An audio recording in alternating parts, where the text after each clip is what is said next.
बाहु की बेटा हुआ सगर, सगर के एक के हुए असमंजस, और जो केसरी नाम की पत्नी थी उसके 60,000 बेटा हुए। एक बार सगर ने यज्ञ किया, उस यज्ञ के अश्व को इंद्र ने चोरी से छिपा दिया कपिल मुनि के आश्रम में। मैंने कल भी आपको बतलाया था कि सबसे कमजोर कुर्सी किसकी है? इंद्र की। आज कृष्ण जन्म है, आप सब बैठे हो, इंद्र का सिंहासन बड़ी जोर शोर से हिल रहा है। इसीलिए आपने नोटिस किया होगा कथा शुरू होने के पहली बरसात होने लग गई।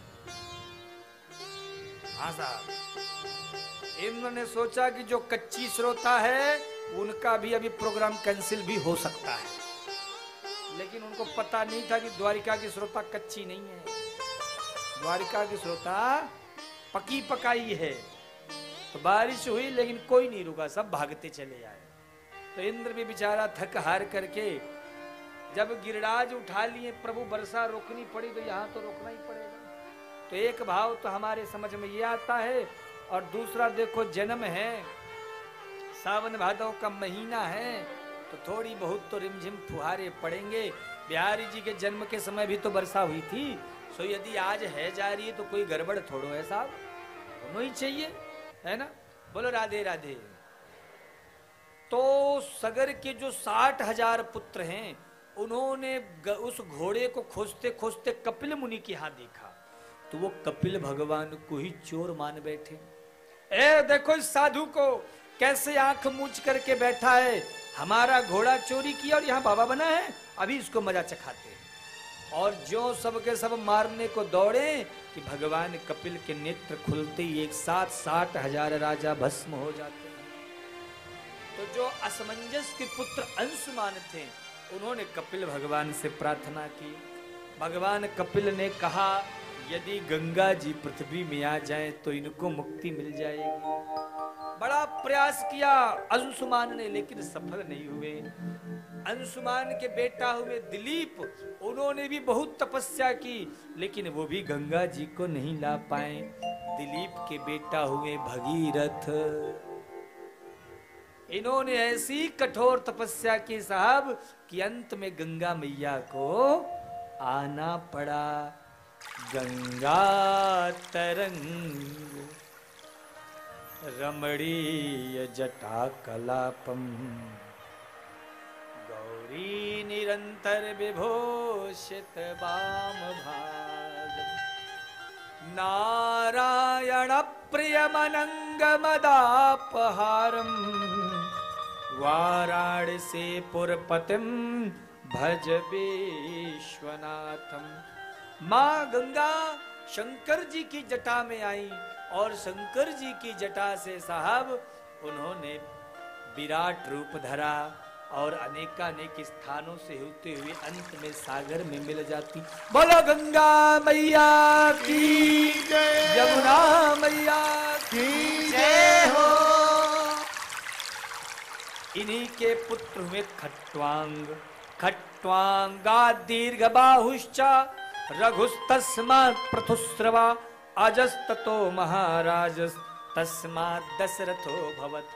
खट्वांग के बेटा दीर्घबाहु, दीर्घबाहु के रघु, रघु के अज, अज के ही पुत्र वे श्रीमान दशरथ। दशरथ जी की 3 पत्नियां हैं। क्या नाम है? कौशल्या, कैकेयी और सुमित्रा। तीनों के कोई संतान नहीं है, तो तीनों तुरंत वहां से, जब संतान नहीं थी तो गुरु जी के पास दशरथ जी गए। गुरु गृह गयो तुरत महिपाला। शास्त्र कहता है जीवन में गुरु का होना बहुत आवश्यक है। गुरु किसे कहते हैं? कोवा गुरु यो हितोपदेशः। जिसके जीवन में गुरु नहीं होते हैं वह जीवन में कभी किसी भी धर्म का, पुण्य का, यज्ञ का फल प्राप्त नहीं कर सकता है। इसीलिए गुरु जीवन में अवश्य होना चाहिए। गुरु किसे कहते हैं? बाबा तुलसी कहते हैं गु अंधकारोति रू प्रकाशिता। गु कहते अंधकार को, रू कहते हैं प्रकाश को। जो अज्ञान की अंधकार को खींच करके और अपने शिष्य में ज्ञान का प्रकाश भर दे, वही गुरु है। पर आजकल साहब बुढ़ापा भी आ जाता है, फिर भी कई लोगों के गुरु नहीं हो पाते। संतगण कहते हैं, बोले जिसके जीवन में गुरु नहीं होते वो कौन है? बोले वो अभिमानी है, अहंकारी है, इसीलिए उसके जीवन में गुरु नहीं है। क्यों?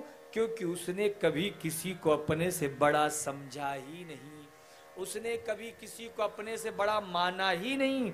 उसे लगता है मैं ही सबसे बड़ा हूं, इसीलिए उसके जीवन में गुरु नहीं होते हैं। क्योंकि जब हम ये स्वीकार कर ले कि अब हम शरणागत हैं, तब जीवन में गुरु आते हैं। शास्त्र कहता है अतिथि को भी जल पिलाने का पुण्य तब मिलता है जब गुरु हो। कन्यादान होता है साहब, तब कन्यादान का फल भी तब प्राप्त होगा जब आपने गुरु बनाया होगा। कोई यज्ञ पुण्य दान दक्षिणा जो भी आप प्रदान करते हो, यदि गुरु नहीं है तो उसका फल नहीं मिलता है। बल्कि यहां तक कहा गया है कि जो गुरु का मंत्र होता है, उसी नाम मंत्र के सहारे ही जीव बैतरणी नदी को पार करके और भगवान के परधाम को प्राप्त करता है। बिन गुरु